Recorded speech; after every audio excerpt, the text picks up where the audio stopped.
ईश्वर से हमें कभी कुछ मांगना नहीं चाहिए। ईश्वर हमें बिना मांगे ही दे देता है। अगर हम ईश्वर से जीत करके कुछ भी मांगते हैं तो हमारे लिए वो बाद में व्यर्थ ही हो जाता है, क्योंकि भगवान हमें जो देता है वो उचित ही देता है। अगर हम भगवान से जीत करके कुछ मांग भी लिए तो हमारे कुछ मिलता है तो कुछ खो भी जाता है। इसलिए हमें भगवान से सिर्फ प्रार्थना करना चाहिए कि हमारे लिए जो उचित हो वो हमें प्रदान करें। भगवान से कभी भी मांगना नहीं, ये हमको ध्यान में रखना चाहिए। मांगना व्यर्थ होता है। आज हम जो मांगेंगे वो मतलब पूरा हो जाएगा। भगवान अगर हम जिद करेंगे तो पूरा तो हो जाएगा, मगर बाद में तुमको ये लगेगा हमने जो मांगा व्यर्थ है। इसलिए भगवान से कभी कुछ मांगना नहीं, और मिल भी जाता है तो व्यर्थ भी होता है। ये देवताओं के राजा इंद्र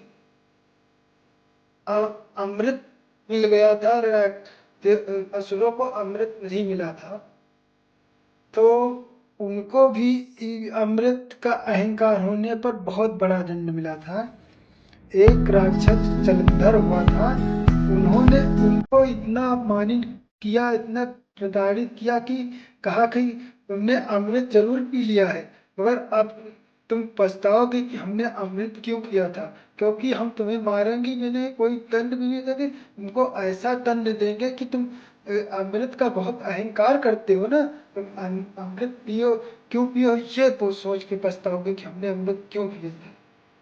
तुम्हें अमृत का बहुत बड़ा अहंकार था ना, अब हम ऐसा दंड देंगे तुमको कि तुम्हें अमृत का पीने का दंड मिलेगा कि तुमने अमृत क्यों पिया था। न मरने देंगे ना कुछ होने देंगे। इतना एक बलशाली राक्षस था, मगर सिर्फ एक अहंकार के कारण भोलेनाथ से बड़ा होने के स्वयं भोलेनाथ से, इसलिए उसको उसको मृत्यु प्राप्त हुई। नहीं तो इंद्र की जगह आज सिंहासन उसी का होगा यदि इंद्र को हटा दिया हो। मगर सिर्फ कहते नहीं कि लालच बढ़ती है तो आदमी की बुद्धि नहीं काम करती, इसीलिए हम कहते हैं कि भगवान से कभी कुछ मांगना नहीं।